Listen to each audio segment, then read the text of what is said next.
Previously on Kingdom Corn, I had unboxed the April O'Neil Universal Monsters Bride of Frankenstein from NECA. Now, I did not have high expectations at first, but this was an absolutely beautiful, horrific action figure. So, I definitely had a good time with this one. Hopefully, today's review is just as great. It is a miracle to be here today. Welcome back. This is Kingdom Corn. Yeah.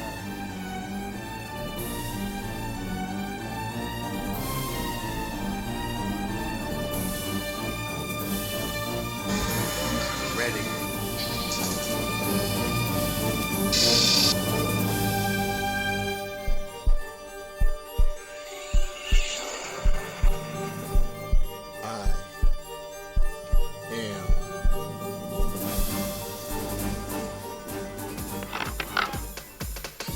Yeah, thank you guys so much for clicking on my video. The kingdom is now officially lit.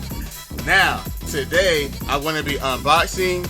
I actually have two things I want to be unboxing. I've got the Dark Zone Pro, that's right, Pro line 2.0 and the Dark Zone Pro 2.1. Today, I'm going to open both of these up, and they are all like fresh and new to me. That way, there's going to be an easy comparison between both of these blasters, and I'm going to be able to show you guys which one is better, which one is actually worth your hard-earned bucks. So, you guys stick around. This is Kingdom Corn. This is the Dark Zone MK2. Holy cow. A big cow at that. I tell y'all what, I love me some carrying handles. Always great. With a box that just has this much shine and gloss, then I am hoping to see an amazing blaster inside of this thing here. Ooh wee. Now, instead of being layered vertically, they just layer all of the accessories, all going horizontal. That way the box is way bigger, but I believe it has just about the same amount of accessories. Now, what should I get open first? Now, here are both blasters all together with all of their accessories. Right here, the Dark Zone Pro 2. There it is, 2 ammo clips. There is a muzzle, apparently, that goes up there on the tip. Here are some bamboo darts, holster, and also another holster where you can fit on your 2 short dart clips.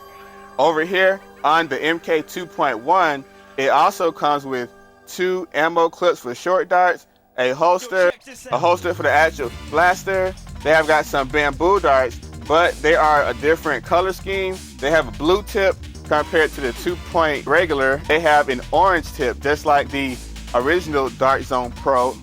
And over here are some safety goggles. What I find interesting is that these actually didn't come with the safety goggles. So I don't know if that means that this isn't going to shoot as hard as this is going to shoot. But all we can do right now is continue with this review and find out as we go. What a lovely group of stuff here. Woo. Yeah, all right. I guess I shall begin with the original Dark Zone MK2 after the very first Pro Line blaster, which would be the MK 1.1. It's back there somewhere. But this was like next in line. It was very highly anticipated by me because just to have a tiny pistol that seems to shoot in pro level type of FPS, that right there is like a dream for like any nerfer, you know what I'm saying, like right off the shelf. Now with this, it also included many accessories, and that is a nice thing. This holster, it fits really good in here, and I can definitely see myself using this for battle to make this into a genuine bona fide sidearm. Well, first off of the feel alone, not visually, but off of the feel of it, it really kind of handles almost like a real gun. I mean, if you're comparing it to other Nerf blasters, because it is not big, oversized, and clunky. This might be one of the smallest Nerf guns off the shelf that you can actually get, because even like the Nerf rival Chronos, that before was like the coolest like pistol Nerf blaster, but if you compare this to the size of the Chronos, this is very much smaller. And once again, I'm so loving that it comes with a holster. I'm gonna have to actually learn how to put this on though. That would help me out a bit. Now, on to the actual specs of this blaster. I can see up top, there is a little sight. This is definitely kind of something they just put on there. They didn't put too much emphasis or detail into it, but I always say, who the heck actually looks through the sight on these Nerf guns? Because let's face it, most of the time it's totally inaccurate regardless. But it is cool that they included a sight. Dude, this feels like a real gun in my hand. Looking at the prime, I can kind of notice that I don't think this is the same level of quality as the MK1, the original Dark Zone Pro Blaster, because the prime here at the top, although they put a lot of detail in this grip, and it is definitely upper level, but the plastic, sorry guys, I do have to mention that I have a bad arm, so I'm not going to be able to prime this with all the ease that you would actually expect a Nerfer like me to do. Oh, cool. As you can see inside of here, this must be where you actually load your bamboo darts. But we'll get into that soon. Now, when you decide to put $80 on a small blaster such as this, I mean, I would say 99% of people are going to expect the best quality that they can actually get. And I'm actually just not seeing that here. But, I mean, I guess it works for this blaster because overall, it looks great. So, I'm not complaining too much about that. There is no paint at all for anyone to be able to complain about the lack of paint on both sides. Yeah, I see what you did there, Dark Zone. Now, about the grip, it is definitely a good grip to hold on to. As far as that plastic quality, once again, for $80, I would expect something just a bit more premium. I think that 1.1 had a rubber grip, but this right here is straight up plastic. So once again, I am a bit underwhelmed at the quality of this blaster, but I know it's meant to be light. But again, Dark Zone trying to just come up with these excuses, you know, to bypass being straight up cheap. There is plenty of room inside here for any size fingers. That is a good thing. They have a safety switch so that you don't hurt anybody.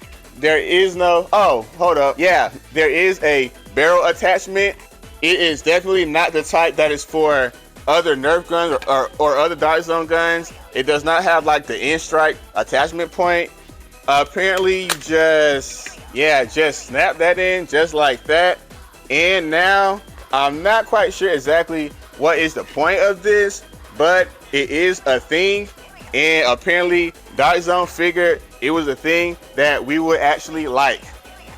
It may have been just to drive up the cost, but hey, you know, why would I damage the size by putting this on? I mean, it's already a blaster that is really good and small in size. So to put something like this on and there is no functionality added onto it like the Deuce Pro, then it's really just a complete waste. I mean, I don't really get it. If you guys like my videos, if you guys want to support and be a part of the kingdom of corn, then I would appreciate you guys if you hit the subscribe button and go ahead and like this video. Without you guys, this kingdom will not be totally lit, but it is lit today.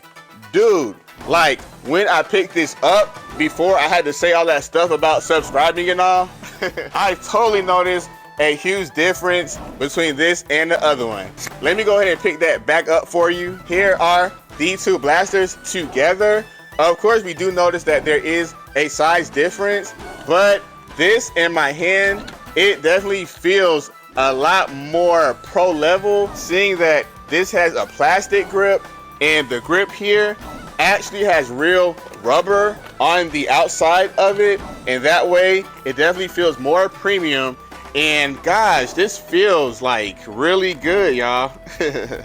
As for the prime up at the top, it does appear like it may have been made with the same plastic, but the size of it is much thinner here, and that gives us a real better ergonomic to it because it's not clunky. And it just, dude, I have to say, like, this definitely is a visual upgrade, even a physical upgrade altogether. I have to say, guys, I really can't explain it just by talking, but if you hold that one and you hold this one, there is definitely a whole rise in value. I'm sorry, guys, I'm a little distracted by how good it feels to hold this. Jeez, it is just beautiful. There is a tactical rail on this one.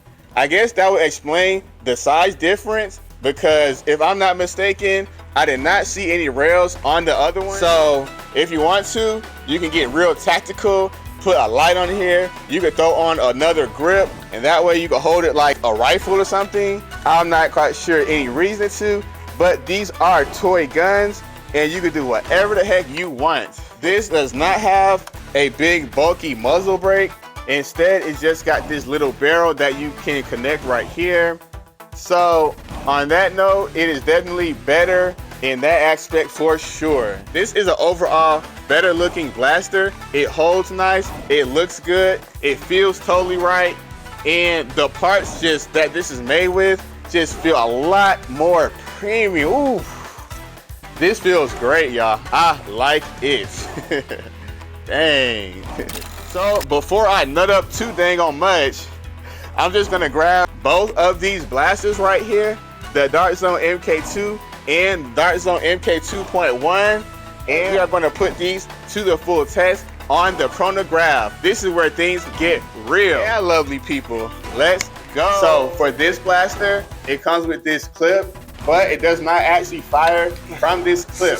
As I mentioned before, you can pull this open, and this has an internal mag. Therefore, you only use this as a loader in order to push down your darts, and then it'll be a quick and easy load. It fits right in there. That is a good thing. As you guys can see, I can move the blaster around and this thing stays right there.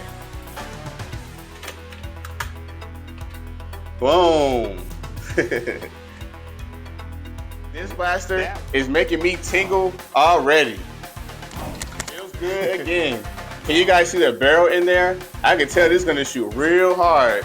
But the way that you load this blaster, it is a different type of a system. It's this little tiny little button right here. And once you press it, the clip comes right out. And all you have to do is put another one in just like that. Sweet, right? It is not like an internal mag that you have to set up, but it's already there. Once you push the mag in, you are already and set. No extra steps. Dude, I love this Prime. Way better than the Dart Zone 2. I can tell you that outright. I like this, y'all. Now, starting off with the Dart Zone Pro MK2 FPS test time. Here we go. 113. 103. I gotta make sure that I get these through there correctly. 113.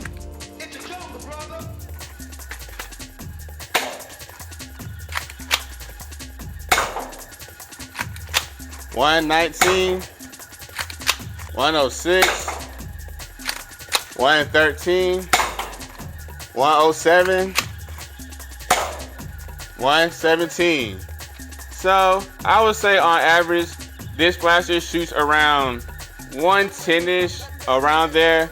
And that is not bad. Now we're gonna move on to the MK 2.1. Here it goes. 150. 167. 171.9. 172. 177. 143. Still one left.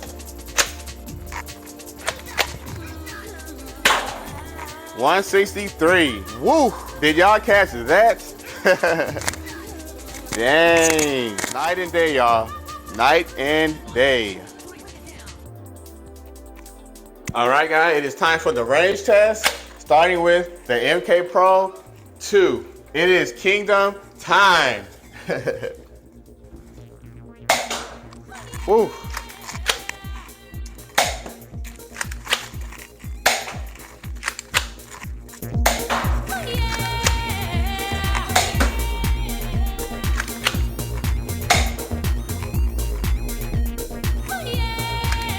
That was cool, y'all. Those fly straight.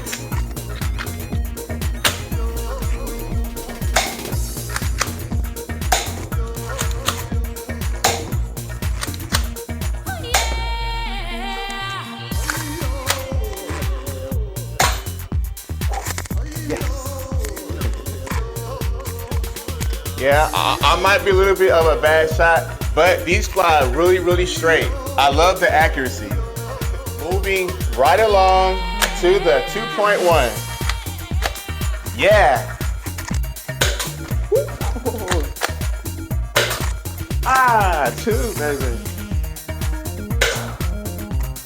Did I make it?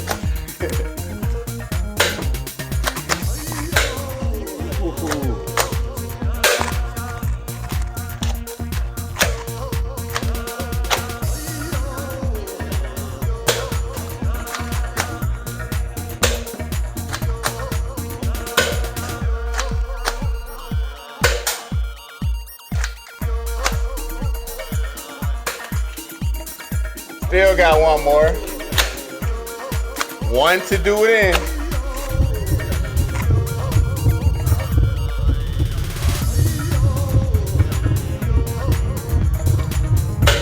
Oh, so close. Guys, I have got to say, these are two good, awesome blasters. Both of them, they shoot very well, very accurate, but now, what you guys actually came to this video for, you guys want to know which one is better, MK2 or the 2.1. Is that 0.1 good enough of an upgrade to really necessitate buying another one of the 2.0? Well, guys, after doing the range test, chronograph test, the physical field test, I definitely have to give much props to the MK 2.1. It is definitely an upgrade. It may be bigger in size, but it's crazy because everything else about it, the dynamic, the ergonomics, it all makes it seem just small enough to work, just like the 2.0. 2.0, I do dig just how easy it is to grip and prime due to how small that it is. That is a great, amazing feature. And for the most part, these are kind of two different blasters. If you're trying to figure out if you should get one or the other, first, I will go ahead and say that the 2.1 is, like, in my book, a better blaster because it's definitely got a way higher FPS, and I just kind of have to favor that one because I made more shots with it. Not that it's any more accurate than the other one, but I made more shots, so I mean, I gotta give it its props. So on that note, guys, I am going to be keeping both of these blasters because they are both good in their own way. I like the small compact size of the MK2, and I like the feel and the functionality of the 2.1. Y'all, not only do I not have any complaints, but I think these are two great blasters. On that note, I want you guys to know that you guys are greater than any blaster, and thank you guys so much for clicking on my video and watching all the way to the end. Yeah, it has been a lovely time messing with you guys today, but before we go, all of my Kingdomers have got to know, yeah, that anything is possible if you believe. Until next time, you guys stay lovely. I hope to see you guys again. This is Kingdom Corn, and we are out of here. Peace. Yeah. Much love.